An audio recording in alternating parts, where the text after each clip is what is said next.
Good afternoon, everyone, and welcome to today's session of the Washington History Seminar, Historical Perspectives on International and National Affairs.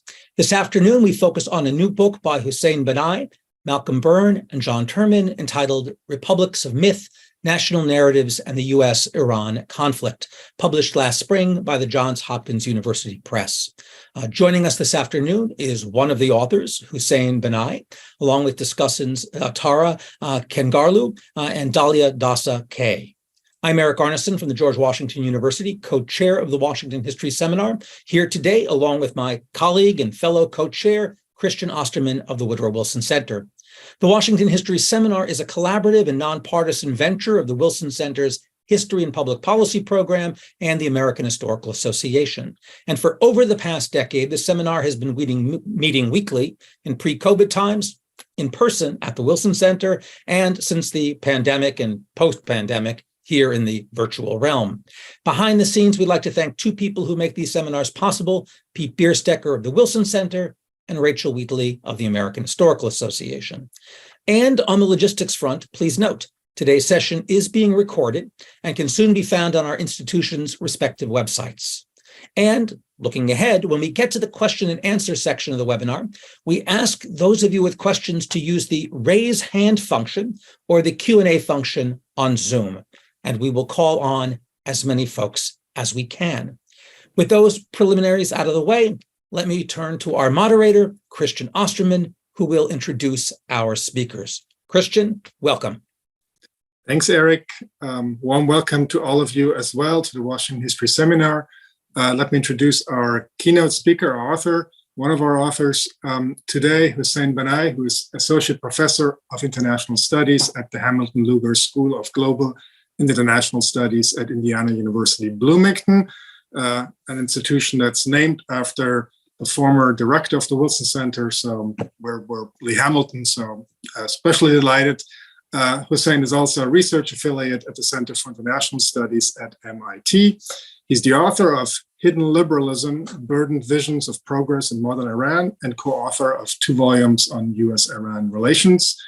He earned his PhD in political science from Brown University, and let me hold up the book we will be talking about today, Republics of Myth, National Narratives, and the US-Iran Conflict. Congratulations, Huss, and I think it's over to you for initial framing of the book's argument. Thank you very much, and good afternoon to you. I want to begin by thanking Washington History Seminar and the Wilson Center for arranging and hosting this meeting. It's a tremendous honor to be able to talk about this project with you all. I also want to thank the discussants for taking the time to read the book, and I look forward to your reactions to the book as well, and also thank the audience for, at least in Indiana, throwing a perfectly fine afternoon to join us via Zoom to talk about this book. Before I begin, I also like to acknowledge my deep appreciation for my co-authors, especially my late mentor and colleague, John Terman, who sadly left us on August 19th in late summer. And we had planned a series of book talks together. I know he was especially looking forward to this one to join the conversation. John was instrumental in starting off the project, as I will speak about in just a second, that really launched this now 16-year project, the latest fruit of which is the book that you have before you. And as we say in Persian, his place is very empty indeed. Let me begin talking about this book by giving a little bit of a background of the project out of which it's grew. So for the last roughly 15 years or so, I've been a co-convener along with John and Malcolm Byrne of a critical oral history project on US-Iran relations. That was initially funded by the Carnegie Corporation's International Peace and Security Program, but other sources of funding here and there as well. The project was based out of Brown University at MIT and the George Washington University, especially the National Security Archive, which is our big collaborated on the documentary side of things. And what these critical oral history workshops were about were to, it's a unique methodology to bring former adversaries together face-to-face, usually in neutral settings, and to interrogate them about the decisions they made during the course of the relationship that those key participants were either in office or had influential roles advising decision makers. And we conducted a series of critical oral history workshops on US-Iran relations in Washington, D.C., and Bellagio and on Lake Como in Italy at the Rockefeller Foundation Conference Center, in Musgrove, Georgia, in Tehran, in London, and in Cambridge, Massachusetts. And throughout these workshops, we ended up interviewing a range of policymakers covering the tail end of the Carter administration all the way up to the Obama administration. And then on the side, we also interviewed a number of former or current American, Iranian, European, as well as Arab diplomats who somehow had a role in this relationship or were critical players at a given period. And obviously that all of this is done in conjunction with the classified material, which the National Security Archive, through the FOIA process, was able to attain. We've had two previous volumes prior to this, Becoming Enemies, US-Iran Relations and the Iran-Iraq War, which looked at the relationship during that very tumultuous first decade after the Iranian Revolution, but especially as the United States tilted towards Saddam Hussein in the Iran-Iraq War. And then the second volume was a series of essays called US-Iran Misperceptions that looked at the sources of misperceptions, but also missed opportunities in US-Iran relations. For this third volume, we kind of wanted to offer our own analytical take, having spent the last 15 years interviewing all these participants, but also noting certain discernible patterns in the relationship that kept popping up, no matter who the president was or how the relationship changed. Certain patterns seem to remain constant. And that's where this kind of analytical framework of national narratives really presented itself. We had not intended to kind of use the frame and then go look for evidence. It kind of presented itself having listened to so many different officials and looked at so many different pieces of writing, whether private memos or letters or memoirs of participants, that we decided to arrive at this particular framing of the relationship. So the book presents arguments and conclusions based on the evidence of these patterns out of these critical oral history workshops. It identifies national narratives as an overlooked but potent source of enmity in US-Iran relations. And it provides a comprehensive account of the relationship through this particular lens of national narratives since 1979. And then we conclude the book by offering a singular, or attempt to offer a singular narrative of the relationship based on our own experiences as well, if you will, the main characterization of the relationship. So national narratives, what are they? National narratives, as we say in the book, are the stories that a nation tells itself, but it tells itself in myriad ways. It's not the official story by any means. It's a mixture of historical fact and myths, but it is oftentimes something that is curated by elites in government that both anchors the country, but also in a way speaks to familiar patterns in its history that the public at large can also endorse or at least have some familiarity with. And we believe that the US-Iran enmity has had the particular national narratives that the Iranians and the Americans, especially decision makers, have curated and presented as a very potent source of enmity that, especially after the 1979 revolution, really come into play in terms of framing the arguments that each country has against the other, in characterizing the aims and the nature of government that are represented on either side. These are official narratives presented by the governments, and that we find over the course of these interviews and workshops that I mentioned, policymakers have had a very difficult time disentangling themselves from. I'll say a few words about narratives on both the Iranian side and the American side because they have a particular strain in them. On the Iranian side, the narrative can be summed up, or at least two major strain in it, as what we call the kind of so-called Aryan Cyrus the Great or nationalist narrative, as well as what we call the Karbala paradigm or the Islamic narrative. On the nationalist narrative side, basically you have this narrative that's a very familiar, well-worn national narrative that even the Pahlavi regime and dynasty put to use as well. And this is the narrative that views Iran as a civilizational nation dating back to 2,500 years in history. It is a proud imperial history as well as a cultural history. It is also a narrative that especially is paranoid of foreign meddling and foreign designs on the country. This kind of proud Persian history has always had foreigners, foreign jealousies, attempting to disrupt its political continuity, its cultural coherence, its marvelous cultural and scientific achievements, etc.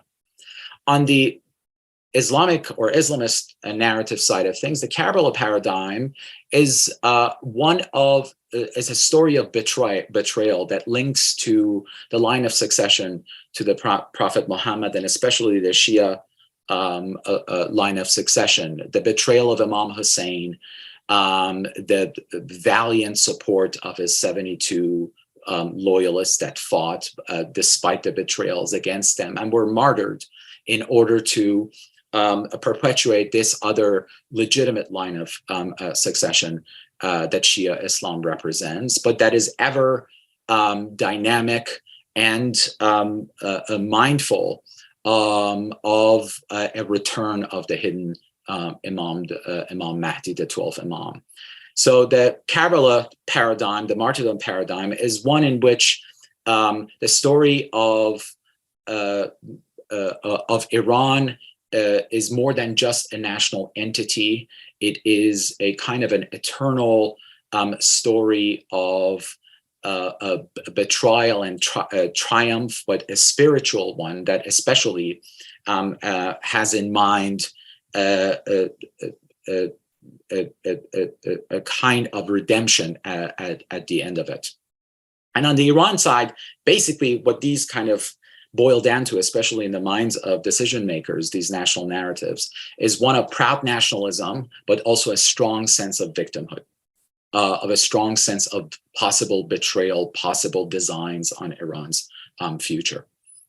On the US narrative side, this is a story that's more familiar with the American audience. The myth that we find to be especially potent is the frontier myth that has its beginnings in the founding of the country in 17th century New England, especially, that views the expansion of American identity, of cultural life, as a civilizing force that not only the westward expansion of the United States itself represents, but in the realm of foreign relations, since at least the acquisition of the Philippines in the late 19th century, has become part and parcel of the justifications used by American statesmen for the expansion of American power, to tame the savages abroad, to bring legitimate and authentic freedom-loving governments to native populations elsewhere, and to be a force for good and justice. And this sense has also kind of been encoded into what we call the kind of liberal exceptionalist narrative in the second half of the 20th century, especially, of which the United States becomes the leading proponent of.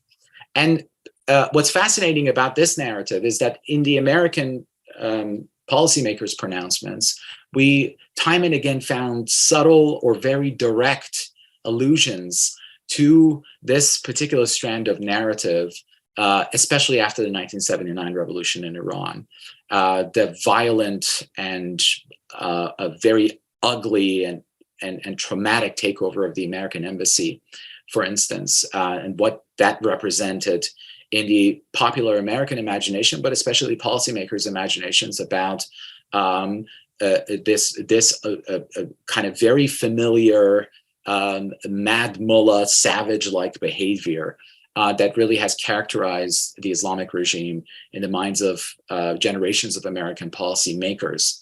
And whenever conflicts are kind of examined, or decisions through our conferences that we were trying to probe why American decision makers made the decisions they made, they would kind of bring out this point about, well, on this side, we have these ideals that we're trying to perpetuate: a rule-based order, good behavior, diplomatic probity. And on the other side, you have terrorism, you have hostage taking, you have the kinds of uncivilized behavior that the Islamic regime represented. And this, from the Carter period all the way up to the Obama period, is something that is very resonant and comes up. Now, I want to be very careful. By national narratives, we don't necessarily mean national interests. And in fact, narratives are not all that this conflict is all about.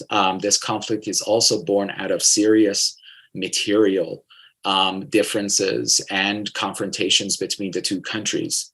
But nevertheless, the narratives that each side uses in order to characterize their pursuit of very material national interests are notable time and again. Whether it is Iran's expansive role in the Middle East after the fall of Saddam's government, the expansion of IRGC's support for militant Shia groups from Iraq to Syria, support for Hezbollah, Palestinian Islamic Jihad, support for the Houthis in Yemen, etc. You find time and again these grand narratives being used to justify what are strategic behaviors or strategic maneuvers taking place on the behalf of Iran. At the same time, the United States has used the frontier myth narrative or American exceptionalism narrative to justify certain material actions against Iranian assets or Iranian-backed groups in the region as well. Most notably in the case of the assassination of Qasem Soleimani during the Trump years, which, albeit that has an asterisk over it because that's an administration that uses narrative in an altogether different way. So we're not making the point, this kind of Huntingtonian clash of civilization point, that there are these kind of ineradicable, conflictual narratives that basically define civilizational identities. We think narratives are very malleable, and that's why they're so potent when it comes to feeding into relations of enmity or amity in foreign relations.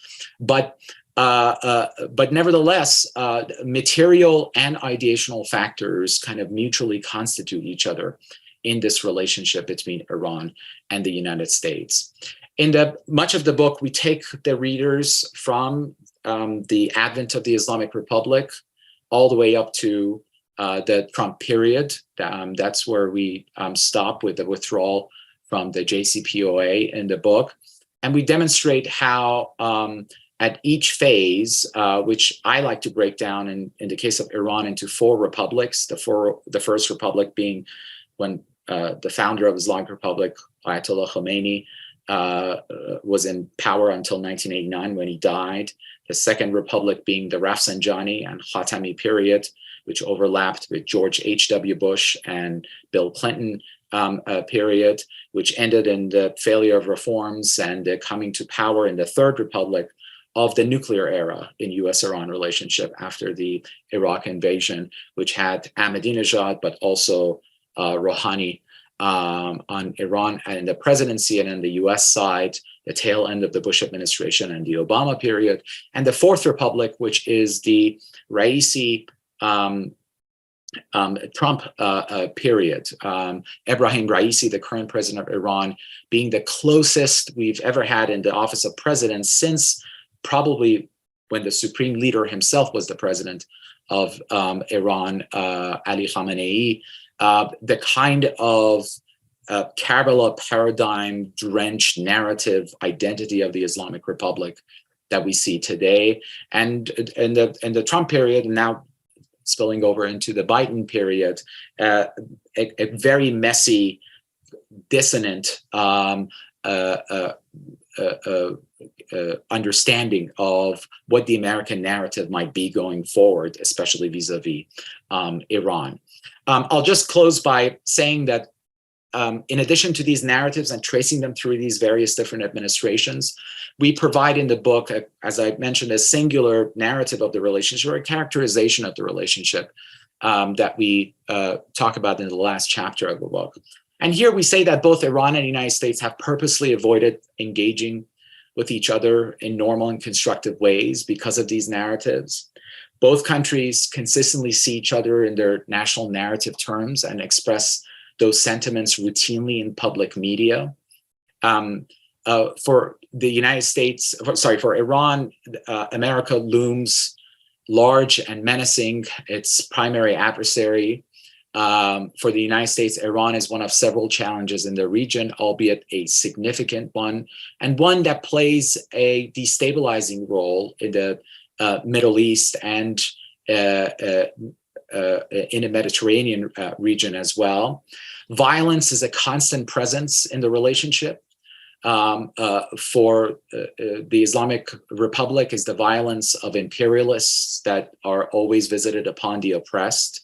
For the United States, it is the violence of terrorism, of hostage taking, of the violence visited on ordinary Iranians, right-seeking Iranians, that speak to the kind of liberal element of the U.S.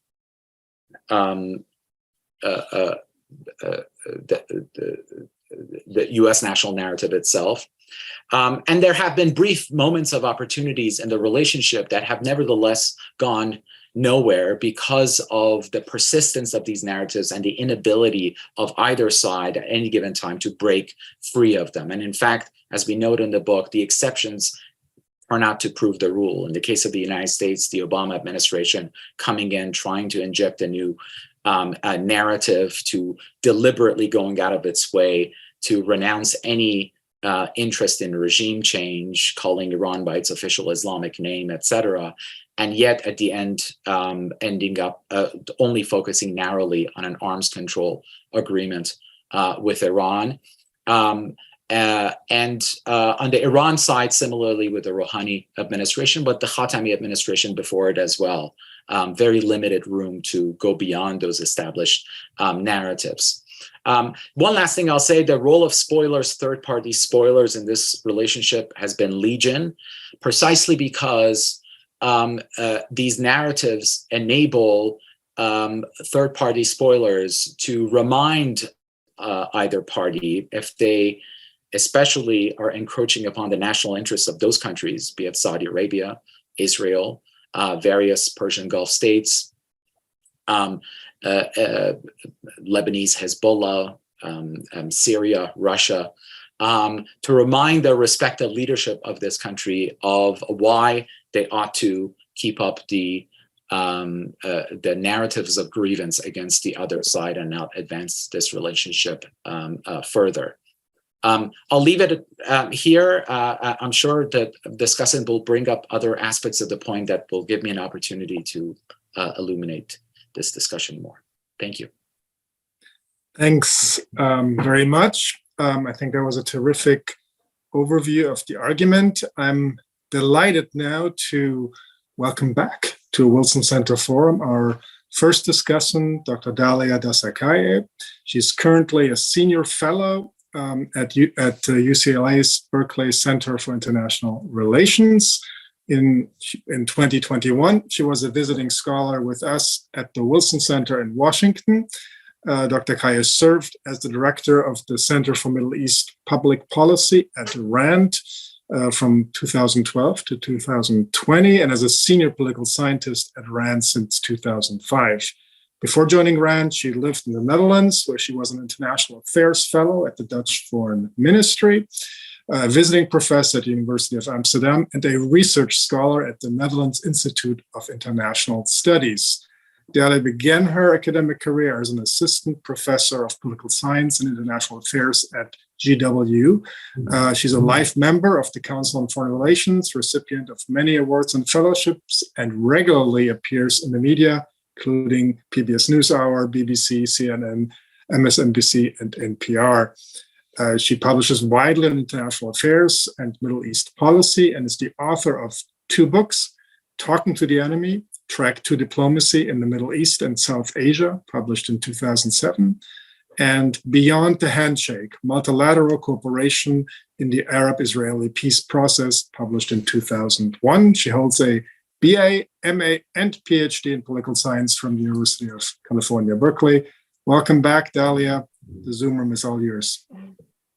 Thanks so much. And I wish I was at the Wilson Center. It's such a wonderful place. So thanks to you for hosting and the American Historical Association. Really a pleasure to be on this panel today, Hussein, and to your other co-authors, and very sorry for your loss. Just a terrific contribution. So many congratulations. I, in fact, want to just start my opening remarks, and I'm looking forward to the engagement with, just why I think this is a contribution to this literature. I have, for work I did at Wilson and over the years at RAND, spent a lot of time on the issue of Iran and the region. Unlike Tara, I don't look domestically, or Hussein, as much. So I'm going to focus more on the US side. But I've read a good share, if not almost all, of the literature on US Iran. And one of the things I think that this book does very helpfully is, instead of just the back and forth descriptive, oftentimes a lot of these books or articles are kind of picking one side, and it's lamenting why the other side does all these bad things and why there's so many missed opportunities. And certainly this book captures a lot of those missed opportunities. But what I like about it is it digs a little deeper, and it asks the question. It doesn't just assume there's this animosity in the US-Iran relationship over 40 years. It's problematizing it, right? Why is there this animosity? It is not necessarily an inevitable outcome. And so I think that is extremely useful. And also, as somebody putting my IR hat on from my old days, who's a little bit more sympathetic to the constructivist side, if that's even used anymore. But I do think the role of ideas and ideology, leaders and framing really matters in international politics. Not everything is about material interest. The question is how those interact. So I think that's I'm quite sympathetic to this kind of an approach. Though you'll see in a minute, I have my questions.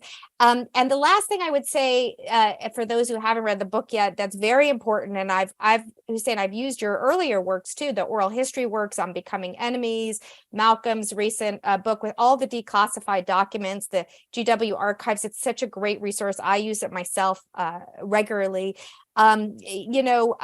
Really comes out in this book, because it's not just your own facts out of the air, and I'm a big believer in facts. It's actually telling the story in the words of the policymakers many times who were shaping this policy, and the memos, the documents that capture how this policy on both sides, especially on the US side for the declassified documents. Obviously, Iran is a bit more of a black box.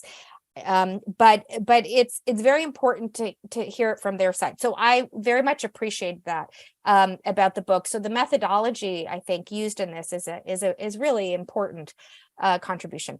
So I'll just focus the remaining thoughts I have and reaction to the book on 2 areas. One is this national narrative framing that is carrying a lot of explanatory weight in this book. Hussein, I know you just now in your remarks said well, it's sometimes really just used to justify, not drive outcomes. But in the book, it does feel like it is an argument to explain why these outcomes look the way they have. Not the only, but the main explanatory variable. So I have a few questions about the national narrative framing, and then a second set of questions on the U.S. And again, I'm going to focus more on the U.S. side.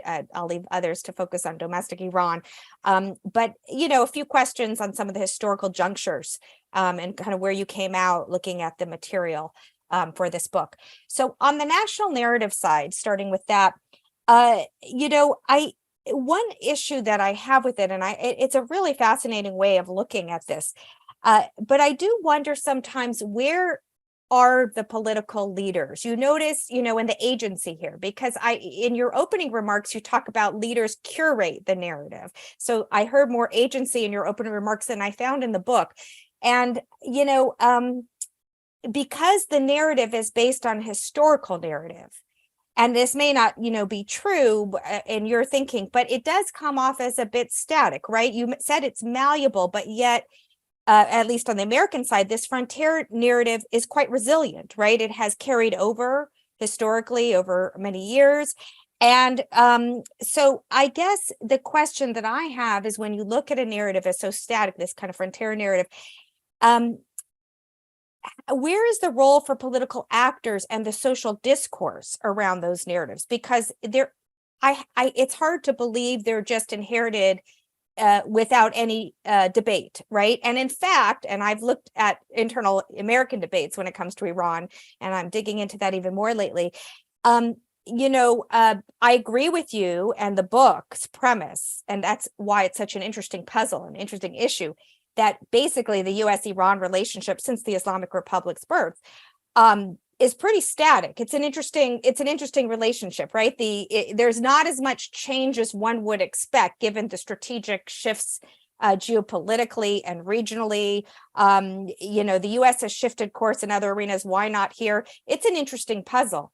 And so I do agree with that premise that it has been relatively static. But is it the frontier narrative that's the static part of it? Or is it that the internal debates kind of always fell out on one side? And that could be because of the narrative, but it could also be because pure political power and interest, shaping things, or political sensitivity, or domestic politics for that matter, right? It's just not politically smart to look too soft on Iran or that kind of thing. And many others have talked about that.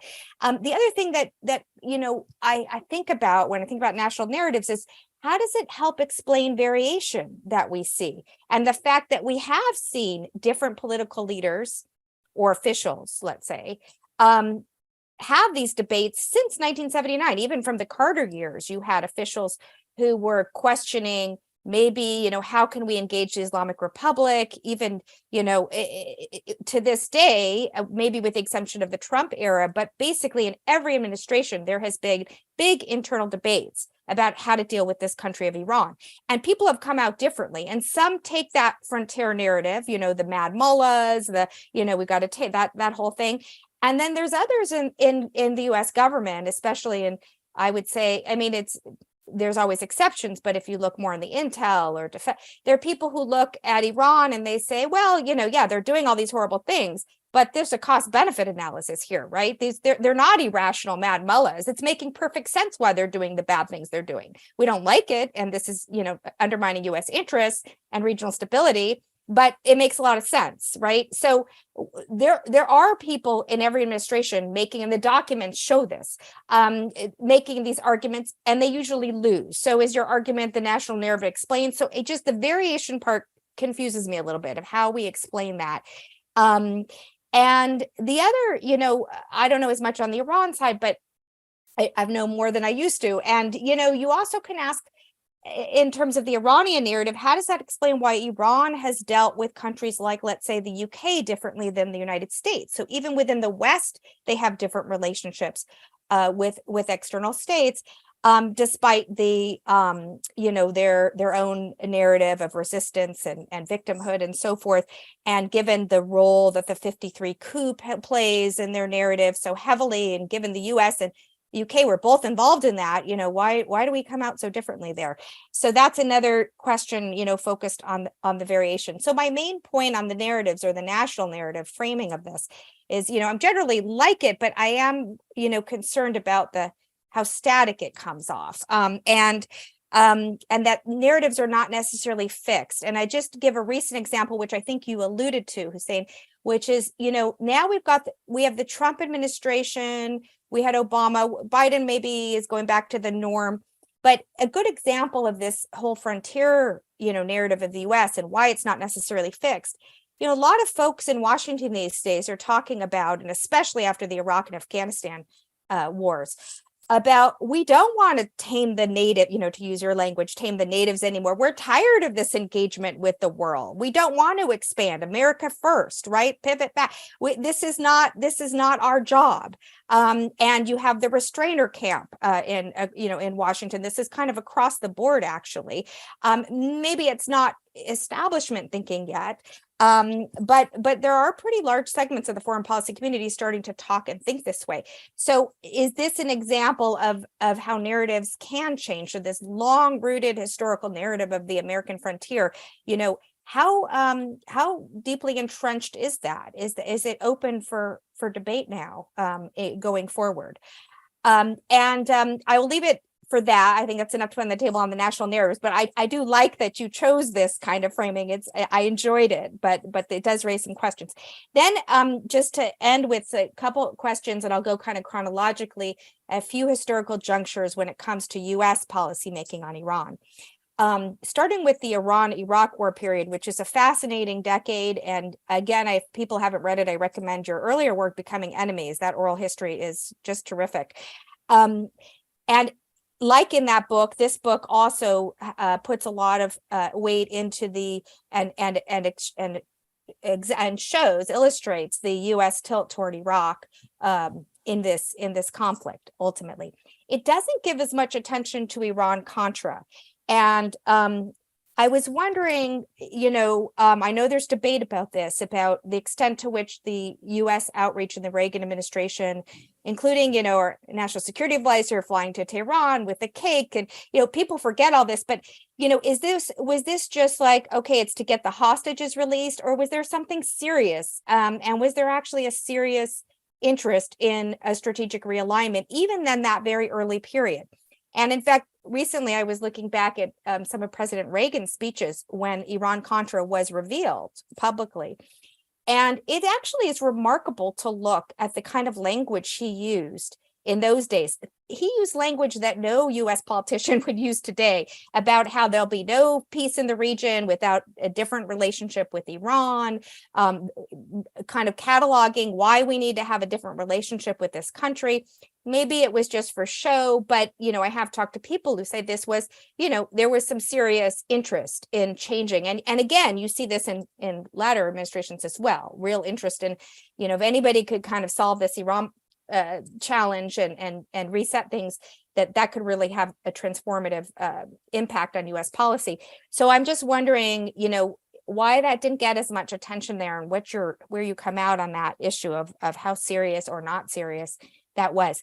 Then, in the 90s, and of course it started earlier, but the book catalogs all of these very, nefarious, nasty things that happened, hostage taking, assassinations, bombing, and rightly notes that a lot of those were obviously quite disruptive of attempts to engage more pragmatic leaders, and whether it's Rafsanjani or in later years, Khatami. And I wonder here how your narrative explanation captures that. You mentioned not everything is narrative, there's also material. But, if you think about the hypothetical or counterfactual, even if there wasn't this American frontier narrative in U.S. policy circles, and let's assume that's the dominant narrative, would any U.S. policymaker, just because of political realities, be able to deal with a country like who's doing things like who's assassinating, who's taking hostages, all this transnational, where is the narrative argument there when it comes to the really bad stuff that did happen? Because there is this legacy of grievance and based on real activities that killed many Americans. So, that's a question not just for the 90s, but beyond. And then, specific issues, and it gets back to my question about how different US policymakers react to the same framing of Iran as the mad mullahs and the irrational. You see it really interestingly in the 80s, but you see it all the way through the 2000s. You've got characters like Ludi and Ladin, who keeps popping up in US-Iran relations, really taking on, and good examples of your of the narrative of that you are proposing in this book, and the way they frame Iran as quite irrational, need to be tamed type of thing. And then you have the more pragmatic American policymakers who, there's all that baggage and narrative of US policy, but they look at Iran very differently. You've got the Jim Dobbins, you've got the Ryan Crockers. They're, dealing with the Iranians on a very pragmatic basis. So I just, again, that gets to some of the variation. And then bringing it up to today or more recent issues like the JCPOA, I wasn't sure, your comments maybe suggested this, where the book came out in the end, because and this is also for Obama at large too, how much the JCPOA and Obama bended the narrative, how much it was an outlier, or how much it was just a bump. Because in my own view, I think in the beginning of the book, it felt like there was an argument, oh, this is a big radical change. And then by the end of the book, maybe it was just, because by then the JCPOA is down to, I don't want to, but it's pretty much gone. So it was like, oh, well, maybe it really shows there wasn't a really serious strategic shift. This was just tactical, as I think you said, which is my own view. I don't think it did. I think at the end of the day, for 43 years, we've had a pretty static type of relationship with Iran. But I just wanted to get clarity on that. And my last question, this is really a specific question, is the main policy recommendation coming out of this is that we need to improve, and we need to, find a way to work toward normal diplomatic relations with the Islamic Republic of Iran. And, I'm a big believer in talking to your enemies and having diplomatic relationships. You learn a lot. It's important to do that. We've done that with the Soviet Union in the past. Why can't we do it with Iran? But there is a question today and let's not avoid the elephant in the room. We have pretty transformative events happening in Iran today. Is this, politically realistic, but also is it even a viable or desirable policy recommendation in the current setting? So I'll just end with that. But, for all the questions I had and the framing and some of the historical arguments, and I really do think this is an incredibly rich book, and I really do thank you all for contributing it, and I am going to be using it in my own work as well. So thanks for that.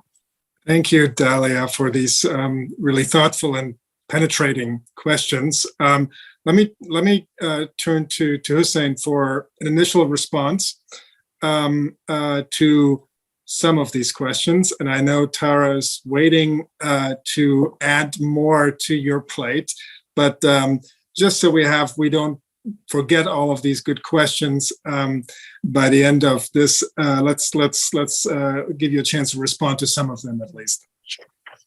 Thank you very much, and I'm so grateful to you, Dalia, for those questions and obviously kind comments. The questions you pose are the ones that the three of us fought over, frankly, in the course of writing the book, because as you can imagine, not all three of us are necessarily in agreement with about every single aspect of how we look at different, especially eras in the relationship. I think on the overall framing, we share the same view, but how this plays out in terms of variation across different presidencies, across different periods in the relationship, the ebbs and flows, we have different points of emphasis on this, and I just want to put that on the table right off the bat, because I think that for us broke down to largely how we see the ultimate uses of narrative being so important in the relationship. Every leader, every policymaker has the agency to decide how much they would like to emphasize these narratives at certain points and when to downplay them. And I'm of the view, and I think my co-authors share this view as well, that here regime type really does matter. The Islamic Republic deploys these narratives because its number one strategic objective is the preservation of the Islamic Republic. The survival of the regime is absolutely its number one priority, and it is quite paranoid that in this especially asymmetric relationship, right? These are not two countries of the same size or military or economic power or anything, and one of them really does play an enormous role in isolating the other one.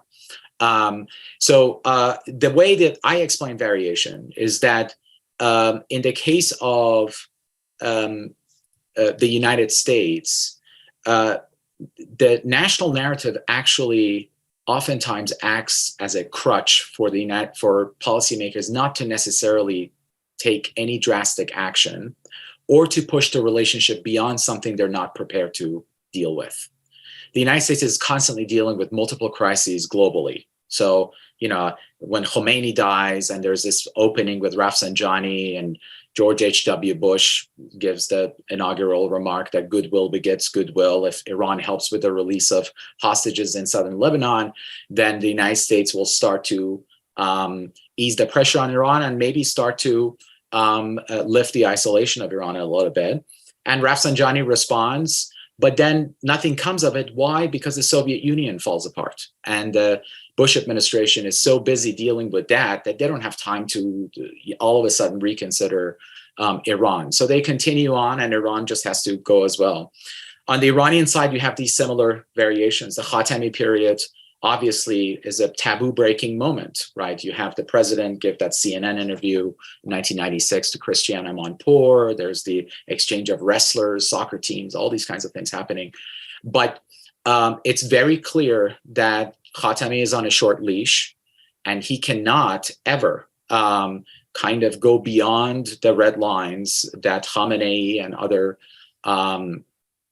hardliners in the regime would be happy with. And so, the Clinton administration plays this very kind of hesitant role. And then you have the Khobar Towers happening, and the FBI and the Saudi government immediately point the finger at Iran, and the narrative of the untamed mad mullahs once again picks up, and that ends that opening altogether as well. What we find narrative plays a role in these variations in the relationship is when it becomes convenient for one side to immediately go back behind its defensive shield and to not do anything that would be costly or upsetting to the hierarchy of power on the Iran side, or that runs counter to public opinion or especially congressional feelings, given how much even the Democratic Party is invested in kind of Iran's harsh rhetoric, especially against the state of Israel and U.S. strategic investments in the region. Both sides choose to kind of stay with the status quo. So we explain narratives, the constancy of narratives, as being this kind of safe crutch, not so much that they're driving events, but they are this very safe space for policymakers to return to. And then they become an even bigger obstacle for the next opening, right? Because now they've resorted to that narrative, now they have to break off of it and create new openings, et cetera. So in this way, narrative fluidity, I think, explains why I think it's not necessarily a static frame, because it's the almost like it's the safe haven that leaders resort to. On the second question about why this narrative in the case of United States but not the United Kingdom, let's say, or other adversaries, which is an excellent question. There are a couple of ways of explaining this. One is that the United Kingdom has not deployed a similar narrative as the United States against Iran. So this kind of plays to the role of why I think the frontier myth narrative, or at least this role of American exceptionalism or American leadership of the liberal internationalist order is something that the United Kingdom is simply not playing in after the advent of the Islamic Republic. They are oftentimes right there with the United States and supporting the positions that the US has, Security Council, same resolution, all those kind of things. But they are seen as really ultimately not deploying a similar kind of visceral note, and are open to pragmatic exchanges. And that's why they've gotten the status of little Satan, for instance, among Iranian leaders, as ultimately not as powerful as they used to be, but a very convenient alibi for the regime in Iran if they want to be tied in together. And in fact, in that respect, we say in the book that, the recalling of a UK ambassador in Tehran, it's almost this kind of safety valve that whenever the regime gets a little bit paranoid or that something happens they don't like, they can expel or they'll recall their ambassadors. And that back and forth has been weirdly stabilizing in that relationship. And I think here, another way to look at this is that, there are similar actions that, terrorist activities in the region, torture and killing of political prisoners, kidnappings, etc., that other countries that happen to be strategic allies of the United States have participated in, like Saudi Arabia.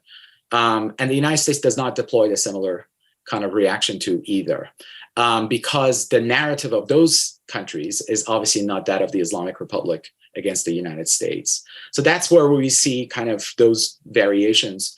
Again, the narrative plays this very kind of ordering role, ordering principle in the relation somewhat. On JCPOA and the kind of, what I meant to say about the Obama administration being the exception that proves the rule, in that at the beginning, if you remember, Barack Obama campaigned as someone who was going to sit down with the likes of Ahmadinejad face to face, and there would be no shame in talking to your enemies. And in fact, this was seen as, the kind of the chapter that the country needed to move toward after the Bush years, this kind of needless antagonism, foreign policy posture of not talking to enemies as the Iraq mess and Afghanistan mess piled on. And, he largely won that nomination for the Democratic presidency because he opposed the Iraq war and because he had this narrative of engagement that Hillary Clinton did not. And so there's a lot of hope. His inaugural address is full of olive branches. He writes a series of letters to Khamenei. And then as the negotiations start, the hopes and goals start to narrow and shrink further and further as Democratic opposition, led by Chuck Schumer in the United States Senate, starts to also amount. And obviously, the role of, pro-Israel groups in Congress, et cetera, played a major role here as well. Pro-Saudi groups too, we should say. And by the time that it becomes clear that Obama is not going to be able to ratify the JCPOA through Congress, and this is just going to be an agreement, arms control agreement. Obama gives these two, very famous interviews, one to Jeffrey Goldberg of The Atlantic and one to Tom Friedman of the New York Times, in which he explains, basically, he says, I started off thinking normalization would be a possibility, but now I have no illusions about the nature of this regime. They are rotten to the core, and this is just an arms control deal, and no one should freak out. And let's sign it because it makes us safer, pushes back Iran's program, and that's all I want out of this thing. I don't want anything else out of Iran. And if something comes out of this, that's great. So that narrative arc from hopeful, optimistic, normalization possible maybe, to all of a sudden, this is just about keeping these bad people and their nukes contained, I think explains just how much this kind of overall framing of Iran as a country that cannot, or the Islamic Republic as a country that we should not do business with, really brings that narrative alive, whether it's the frontier myth or not, but the fact that we do not do business with these people. And this comes to your last question about the prospects of engagement with Iran in our recommendations, for instance, at the end. And this is where I can say we had a lot of agreements about these recommendations. And some of them you'll probably find are closer to my view and some of them close to John and Malcolm's. But I am under no illusions that whatever window of opportunity there was is now completely shut after the recent events in Iran. I don't think there was even much room to begin with, as the Biden halting talks in Vienna over the future of revival of JCPOA pointed out that they were not going anywhere to begin with. But this has definitively closed any possibility of engagement with Iran. And I personally believe, rightly so, I think we've arrived at a point where the narrative that guided this relationship, that singular narrative that I pointed out that characterized the relationship, it's very clear that in this Fourth Republic, Raisi, and after the Trump era in the United States, the regime in Iran is not looking at all towards in good faith engagement for either pulling back its presence in the region or its nuclear program. But furthermore, it is seeing those two actions as the only way it could preserve its rule and ensure the survival of the regime going forward. And when you have national security that tied to the survival of the regime, this is not about the interests of Iran anymore. This is not about Iranian national interests. It's about the interests of this regime. And this regime's character and its behavior are on display for the whole world to see. And that, to me, is not something that the United States should be able to provide any kind of lifeline to. And in fact, use this opportunity to further isolate and perhaps drive fissures in the regime that'll bring those pragmatic voices that could bring those other openings. Thank you very much for engaging with these questions. More to come. Before I introduce our next discussant, let me remind our viewers, you're welcome to join this conversation. We hope you will, preferably by clicking the raise hand button, so you can you'll get queued in, and I'll call on you to pose your question or comment, or you can also use the Q&A function, and I'll put your questions or comments to our speakers. Delighted to introduce our second discussant, Tara Kangarlou, who is an award-winning Iranian American journalist who's previously worked with news outlets such as NBCLA, CNN, and Al Jazeera America. She's a frequent on-air contributor to various international news outlets covering the MENA region and global affairs, and writes regularly for Time magazine. She has also spent much time covering the rise and fall of ISIS, the conflicts in Syria and Iraq, as well as other pressing humanitarian issues worldwide. Born out of her extensive reporting and firsthand knowledge of the humanitarian issues, born out of her extensive reporting and firsthand knowledge of the global refugee crisis, in 2016, she founded Art of Hope, the first American nonprofit that strictly focuses on supporting the mental well-being of war-torn refugees and IDPs and vulnerable host communities. She's the author of the award-winning book, The Heartbeat of Iran, and she's currently an adjunct professor at Georgetown University's School of Foreign Service, teaching at the intersection of journalism and public diplomacy. Tara, it's wonderful to have you with us. The floor is all yours. Thank you for joining us.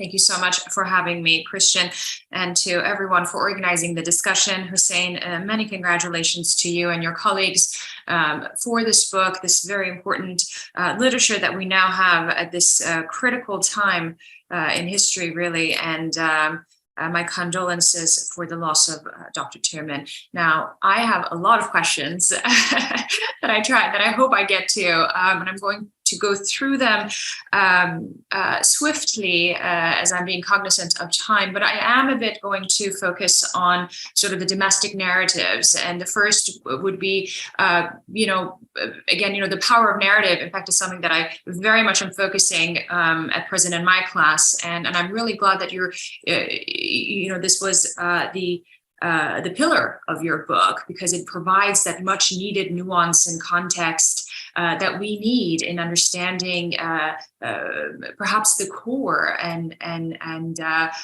nucleus of the ideologies that exist in both countries. So with that, the power of narrative, something that so much of your book is about. I want to focus on the people of Iran and the humanized narratives we're so missing in the West. The first part of that question is Iran's history for much of Americans have started since 1979, and being tremendously monolithic and one-dimensional, with a strict focus on the regime and with so little focus on the people. And I wonder, based on your reporting and research and that of your colleagues, what has this militarized and dehumanized narrative done to the U.S.-Iran relations? And also, if you can tell us how you focused on these humanized narratives with a focus on the public and the people of Iran.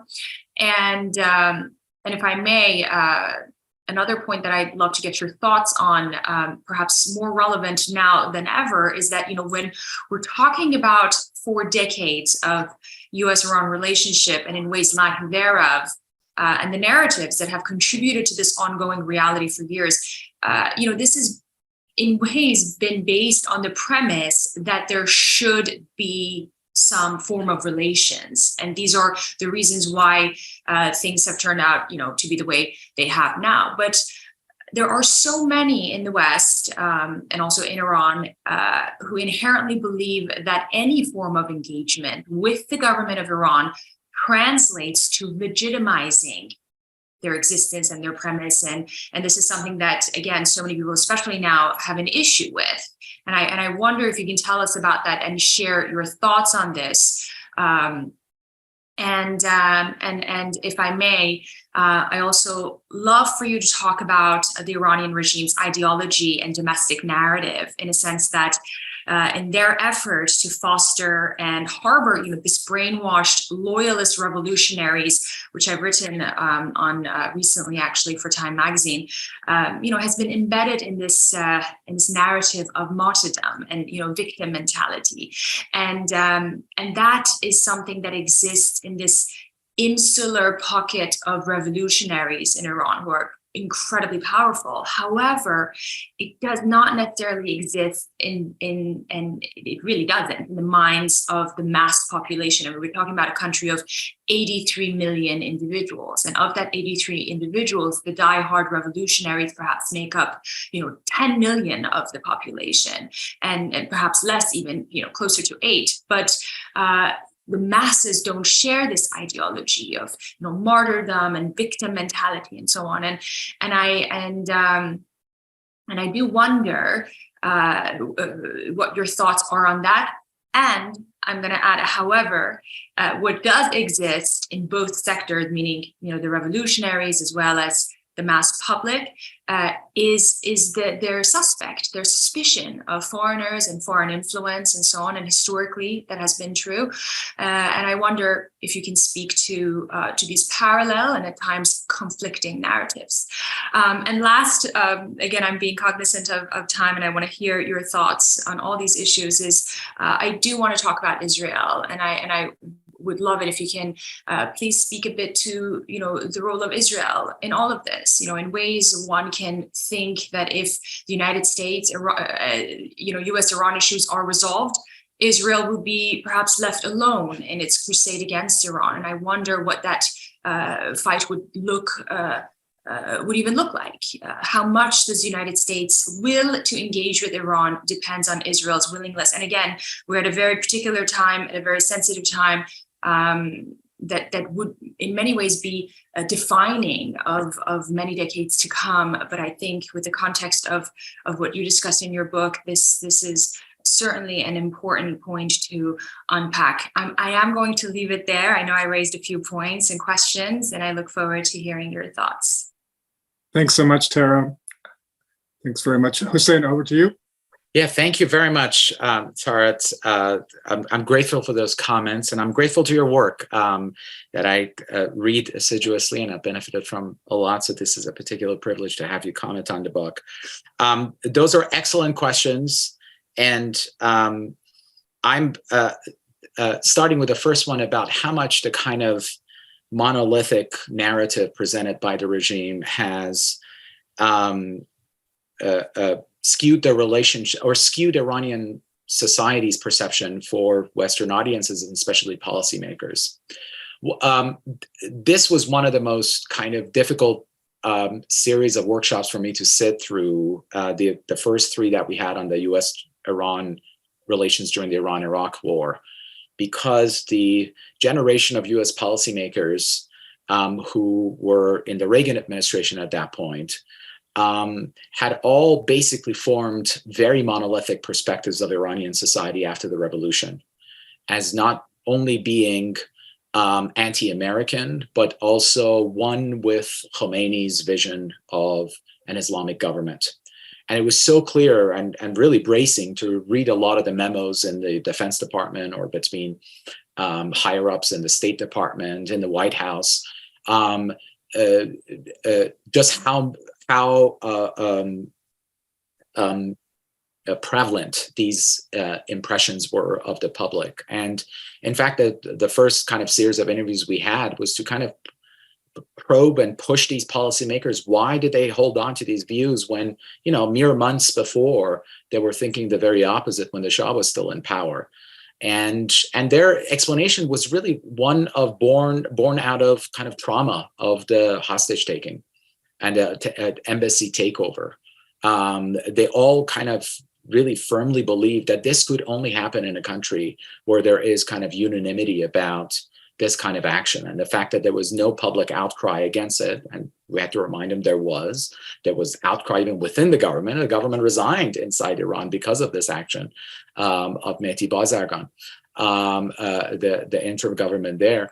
And but it was very clear that there was just no awareness of this, being a minority, projecting this kind of narrative onto the public immediately after the takeover. So there's great harm that's been done. And I think the generation of policymakers who came of age in the Reagan and Bush and even Clinton administration, many of them had this kind of embedded in their mind, this kind of bottom line suspicion that revolution was not just something that was done by a minority, that there was popular support for this. And obviously, this is something that played into US policy or bled into US policy a great deal. Those kind of short-term, strategic, pragmatic episodes notwithstanding, the ones, that Dalia described with, our officials showing up with cakes in Tehran and or backroom dealing, the arms for hostages deal, etc. So that is absolutely has played a very important role in creating that monolithic impression. Equally, I should say, on the Iranian side, and this is easier to understand, there is this kind of fixed fascination, obsession with the 53 coup and the kind of continued paranoia about designs on the future of Iranian government, possible coups, collaborators always lurking about, pro-monarchy groups or anti-Islamic groups being supported by Western intelligence agencies, Israeli intelligence agencies, etc. And I think this has kind of, in a way, was something that not only taken advantage of by policymakers in the Islamic government in Iran after the revolution. It's very clear they're constantly playing into this paranoia, public paranoia. But especially it came up, during certain periods that, in the period of possible rapprochement, the Rafsanjani period, Bush period, that a lot of the former Iranian officials just told us blatantly that they were only looked at as hostage takers, so might as well just play that role and go with it and use that to their advantage and leverage it as best as they could. So those kind of fixed narratives have really loomed large from the beginning. And we call it in the Iran-Iraq book, the original sin of the relationship in many respects. It's the kind of, neither side has really been able to kind of overcome that in a very significant way. On the question of Iranian regime's victimhood narrative being a minority narrative that has really been transplanted over what the public otherwise wishes, both out of its own government inside Iran, but also how it actually views the American government. I mean, it's no secret that ordinary Iranians are amongst the most pro-American in the Middle East, have been so, and as more time has passed since the revolution, have become especially more anti-Islamic Republic than they are anti any other government, including the State of Israel, for that matter. The way we deal with this in the book is to acknowledge that popular discontent is something that feeds into the narrative that the Iranian government puts forward. I mean, I've taken special care as the sole Iranian partner in this project, that anytime we talk about the Iranian narrative, that we're distinguishing between the Islamic Republic's narrative and what the public at large is polling. And, we point this out as long as we have those data available. That usually pops up around the time of Khatami and Clinton and afterwards. And I think this is one of those things that, frankly, policymakers, especially on the Democratic side of aisle, pro-engagement policymakers, tend to downplay as they want to patch up the relationship toward the end of Khatami period and during the Obama administration, right? So we have this reversal in especially Democratic policymaking arena of people overcorrecting for the U.S. narrative during the Obama administration, forgetting that narrative of grievance that the regime is putting forward. For instance, Jawad Zarif used this language of dignity to really push for the right of Iran to enrich uranium, right? That Iran has this fundamental right to enrich uranium. And if you tell us not, it's against our dignity. It goes back to what you did to Mossadegh. It goes back to, the decades of Western imperialism, et cetera. And at the time I was at pains writing, saying that this is the exploitation of a historical grievance that the Iranian public largely disagrees with. But it was very clear that it was kind of being seen as something that has to be overcome. So you have these false impressions popping up, even when the narrative is kind of flipped on its head, and policymakers are trying to free themselves of it. So on the Iranian side, you really, again, I cannot stress this enough, you have national narratives that are being constantly curated, advanced, manipulated in order to ensure the survival of the regime. On the question of Israel, one of the most fascinating findings we had early on, again, during the Reagan administration, was a series of memos we found that detailed how then Israeli Defense Minister Yitzhak Rabin used to, after the revolution, in that first decade, tumultuous decade after the revolution, twice monthly, he would travel to Washington, and he would urge Caspar Weinberger, his counterpart on the US side in the Reagan administration, to reconsider tilting so heavily towards Saddam Hussein. Rabin believed that the Iranian society had a natural affinity with Israeli society, and that whatever was happening in US after the revolution and with the Islamic government was something that the US had to be very careful in how they handled, because it could, there was a pragmatic strain within that government, but also that the public at large did not view Israel in the way that the government was portraying it. And Rabin, was frustrated each time he would come back. That was probably the last Israeli official who had that kind of view on the Islamic Republic.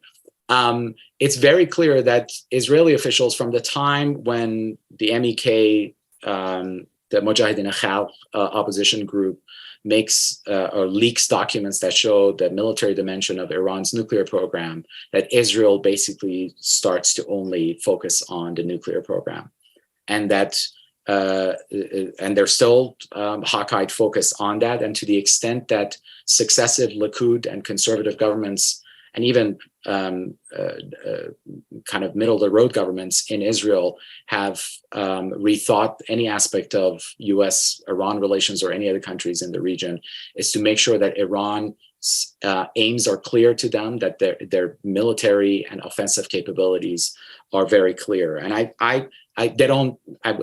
they would look at this narrative framing and say that, yeah, this is a manufactured narrative by the Islamic Republic, and the United States has done the right thing by opposing it with its own, whatever narrative it might have, frontier myth or not, but this narrative that we will not allow these mad mullahs acquire weapons and oppress their people. Thanks so much. We have a few questions in the queue, but let me perhaps start off by asking you, you're a political scientist, and I'm aware our guests are discussants, also political scientists and journalists. This is the Washington History Seminar, so historians need sources. I'd like to press you a little bit on your sources. You've already referenced a couple of things on the US side, on the Iranian side, but this is Iran is a really difficult archival territory. And so if you could talk a little bit about the sources that are underlying your study, and what you're missing, where your gaps are, how can you get into the mindset of Iranian leaders without access to the archives there? And I realize piece of that answer is the critical oral history process that should allow empathy. So do also tell us who you engaged with on that front, just so we understand what the source basis is for the study.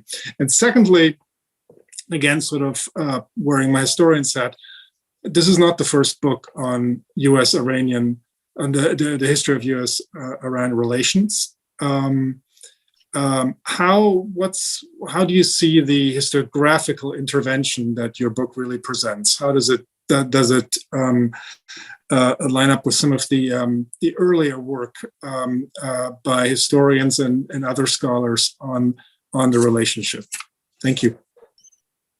Thank you for those questions, Christian. On the sources question, I would say, as the timeline of U.S.-Iran relations from 1979 starts, that we look at in this book, examine, the closer we get to the present time, the quality of our sources on the Iranian side gets worse. Why? Because a lot of that first generation of revolutionaries, we were able to interview. They are now no longer in government. A lot of them have been jailed multiple times. Some of them are outside of the country. And we were able to interview as many people as we could from those first two or three, I would say the first and second republic, if I go back to that breakdown again.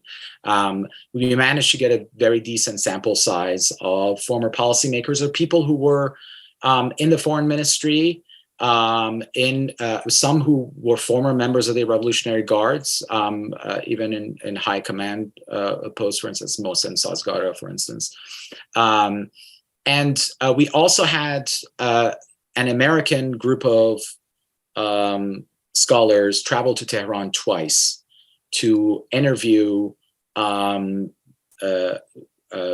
certain key players having to do with two very influential think tanks close to former President Hashemi Rafsanjani, one close to Khatami, and then one very interesting and bizarre meeting with a very hardened group of historians, I put it in quotations because they're ideologues mostly, close to the office of the supreme leader, which was, very propagandistic and what, you would expect, et cetera.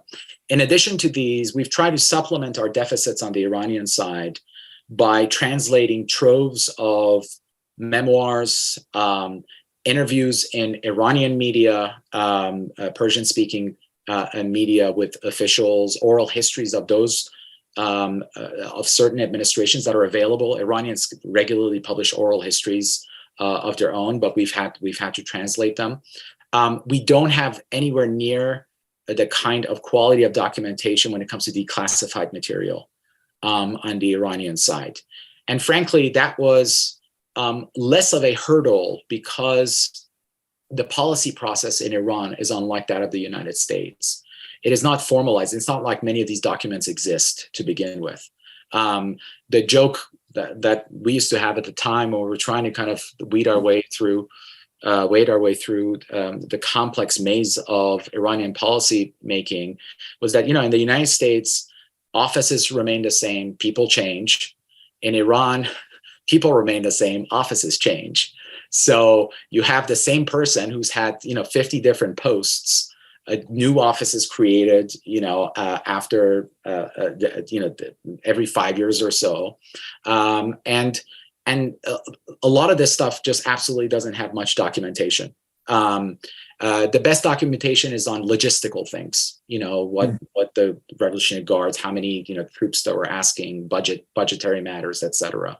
But nowhere near the kinds of 5-6 page memos on disagreements within the administration on the future course of policy, for instance, on Iran that you find on the U.S. side. So there are deficits on the Iranian side, but we've done our best to supplement them. And Iranian, what we lack on the Iranian side on kind of behind the scenes documentary evidence, we have more than compensated for on the very kind of consistent rhetoric that backs up the narratives that I just talked about in public speeches of its leaders that are just like way more than on the US side. Iran obviously doesn't come up as much and regularly in chief policy making's position, but the United States is always there in Iranian decision making. On the second question of how this book differs from existing books on US-Iran relations, I'm so glad you asked this because I was supposed to talk that up at the beginning of my presentation. The way this book differs is obviously most of the books on US-Iran relations either focus on particular episodes in the relationship, flashpoints, or look at material factors, events that are born out of specific confrontations. So the hostage taking, there's a trove of books on that. There's a number of books on Iran's domestic politics, changing domestic politics and how it reflected itself in the Khatami administration, for instance, and how it changed on the Rafsanjani. So a lot more domestic politics oriented stuff on the Iranian stuff. They're actually, the reason why we think this kind of narrative framing is also novel is that there isn't a single book of the US-Iran relations that has presented the relationship in this way that we're presenting it, saying that the relationship is in effect in a narrative trap, and the trap is more deliberate on the Iranian side. This stalemate and stasis is something that serves the Islamic Republic, but it is something that the American policymakers constantly stumble on as they, since they have the upper hand in various times where they're trying to make openings or overcome past mistakes, etc. So it is novel in this framing and in the arc of relationship that it looks at through this specific framing from the beginning to the end. We're not just looking to provide a kind of a chronicle of the relationship, but to see how narrative influences each of these eras. Great, thank you. Let me call on John Martin, if you could unmute yourself, John.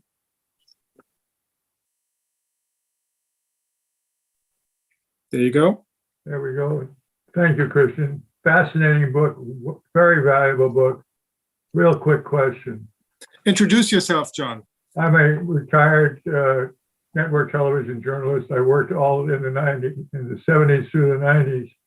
And one of the first narratives that we created in network television news late at night was America held hostage. Mm-hmm. And I wonder how destructive or damaging that has the effect of that on all that you found out. Thank you. Can I answer or? Sure, yeah, go ahead, please. Absolutely key. I mean, this was the Nightlight program, if I remember this correctly, that really also became a new innovation in network television in the United States, the kind of continued coverage of a global menace. This was absolutely key as well. I mean, we looked at a lot of public opinion polls, and we deliberately didn't want to bring a public opinion dimension to this book. We wanted to stick with the officials. It would get messy otherwise. And frankly, public opinion on the US side tracks pretty much the kind of ebb and flow of official thinking on US-Iran relations as well. And it's not surprising, you know, in a democratic kind of open society where the kind of the news influences not just the public's imagination, but also officials have to handle that news in a way that they wouldn't catch grief from their local constituents, et cetera. So I would say the narrative framing of Iran as a kind of a monolith, as you know, Tara's question also allowed me to say, as a kind of a monolithic entity, society, government that was, you know, hell bent on anti-Americanism, hostage taking, terrorist activity, is something that really got sensationalized through those kinds of programs and continued kind of unabated for some time. Thank you. Ann Phillips posted a question: why doesn't the examination begin with 1953 instead of 1979? Did the 1953 coup and the US imposition of the Shah play an important role in the revolutionary regime's animosity towards the US? You've covered some of that, but you know, just on the earlier part of the questions, her comment: political leaders may perpetuate but also become hostage to national narratives with their limits, which limit their policy options. Yeah, the 53 coup it could have been a different starting point for us. The reason why we don't emphasize it is because the 53 coup is, ironically, has become much more of a fascination for kind of American audiences after the archives were open. It was the U.S. Or Anglo-American support for the coup became more public. This became, you know, much more an object of fascination. In Iran, the trend was the other way around. The 53 coup in Iran had the clergy as a significant segment of that helped the coup makers in Iran, and ordinary Iranians look at the 53 coup, yes, as an injustice, as something that the United States and the United Kingdom played a invidious role in, but just as equally, the clergy are to blame for this. So the regime actually doesn't play up the 53 coup all that much in its narratives of grievance. And since we were looking at US-Iran relations since the revolution, we didn't want to kind of superimpose the 53 coup framework or play it up all that much, because actually on the Iranian side, the regime plays it down a lot more. And it wasn't until, you know, recently with the Rouhani government where that wrapped itself kind of around some nationalist grievances on the issue of enrichment of uranium, for instance, the Zarif example that I mentioned earlier, that they brought in kind of this comparisons with Mossadegh's overthrow, et cetera, when it was convenient. But it was immediately pointed out on Twitter, social media, elsewhere by Iranian activists that you're taking advantage of something that you know, the clerical establishment was also to blame for equally. And so they stopped that immediately. So for that reason, we didn't want to, we mentioned it in the book as a part of an important data point in the nationalist narrative, but it's not that significant since 1979. Thank you. I'm afraid I'll have to bring this discussion to an end. There are still a number of questions. I think we could have gone on for quite a while, but all good things have to come to an end. Thank you, Hussein, Tara, Dalia, and of course, Eric, for a really great discussion. And I'll turn it over to Eric for final words. Thanks, Christian, and thanks to everyone on the panel and in the audience. And as we draw this session to a close, let me remind you that the Washington History Seminar returns this coming Monday, November 14th at 4 p.m. Eastern Time for a session on ideology in U.S. foreign relations, new histories, with Christopher McKnight-Nichols and discussants Penny von Eschen, Mary Dudziak, and Michaela Moore. We hope you join us then. Till then, take care, be safe, good night.